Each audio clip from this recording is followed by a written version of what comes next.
வணக்கம். அதாவது தென்காசி மாவட்டம் சங்கரன்கோவில் சட்டமன்ற தொகுதிக்குட்பட்ட திருவேங்கடம் தாலுகா குருவிகுளம் ஒன்றிய ஆராய்ச்சிப்பட்டி கிராமத்தில் மாற்றுத்திறனாளி பெண்ணான துரட்சி என்பவரின் வீட்டில் 4 பட்மும் மழைநீர் சூழ்ந்து காணப்பட்டது. இதனால் வீட்டில் வெளியே வர முடியாமல் தவித்த மாற்றுத்திறனாளி பெண் சங்கரன்கோவில் சட்டமன்ற அலுவலக உதவி எண்ணென தொடர்பு கொண்டு போது பாதுகாப்பு கோரிய நிலையில் அலுவலகம் சார்ந்த சங்கரன்கோவில் தீயணைப்பு துறையினர் மீட்பு படையினர் தகவல் தெரிவிக்கப்பட்டு அங்கு விரைந்த தீயணைப்பு மீட்பு படையினர் வெள்ளத்திலிருந்து மாற்றுத்திறனாளி பெண்ணை துண்டுகட்டாக தூக்கி வெளியே கொண்டு வந்து கிராம அலுவலகர் வசம் ஒப்படைத்தனர். பின்னர் அவர் கிராம அலுவலகம் பாதுகாப்பு மையத்தில் தங்க வைக்கப்பட்டுள்ளனர்.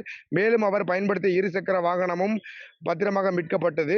மேலும் தீயணைப்பு மற்றும் மீட்பு படையினர் துரிதமாக செயல்பட்டு மாற்றுத்திறனாளி பெண்களை பத்திரமாக மீட்டதால் அப்பகுதி மக்கள் தீயணைப்பு மீட்பு படையினரை வெகுவாக பாராட்டி வருகின்றனர் என்பது குறிப்பிடத்தக்கது. பாதகம் செய்பவரை கண்டால் நாம் பயங்கொள்ளலாகாது பாப்பா, மோதி மிதித்து விடு பாப்பா, அவர் முகத்தில் உமிழ்ந்து விடு பாப்பா.